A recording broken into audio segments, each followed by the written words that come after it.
সমগ্র বাংলাদেশের মানুষ এই ইজম থেকে বেরিয়ে আসার জন্য ঐক্যবদ্ধভাবে সংগ্রাম আন্দোলন করেছে দীর্ঘ 70 বছর একটি অধিকারের জন্য। সেই অধিকারটি হচ্ছে কি, ভোটের মাধ্যমে, প্রত্যক্ষ ভোটের মাধ্যমে যে সরকার নির্বাচিত হবে সেই সরকারের দ্বারা রাষ্ট্র পরিচালিত হবে। সেই লক্ষ্যে আমাদের আগামী জুলাই আগস্টে যে সফলতা আমরা এনেছি সেই সফলতাকে আমরা পূর্ণ রূপ দেওয়ার জন্য আমাদের প্রধান উপদেষ্টা যে ঘোষণা দিয়েছে ফেব্রুয়ারি প্রথমার্ধে যে নির্বাচন, সেই নির্বাচনে আমরা প্রত্যক্ষ ভোটে একটি জাতীয় সরকার নির্বাচিত করতে চাই। তার এই ধারাবাহিকতা আজকে 1 নং গাইছাল ইউনিয়নে জাতীয়তাবাদী যুব দলের কর্মী সমাবেশ।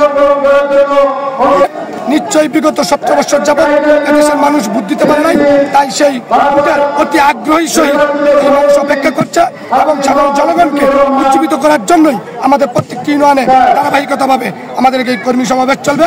তারই অংশ হিসাবে 1 নং গাইছাল থেকে আমরা শুরু করছি আগামী এই কর্মী সমাবেশ, যেমন বাবর ভাইয়ের কর্মী সমাবেশ। আমাদের বাবর ভাইকে আবার স্বতঃস্ফূর্তভাবে ভোট দিয়ে আমরা সংসদে পাঠাতে চাই।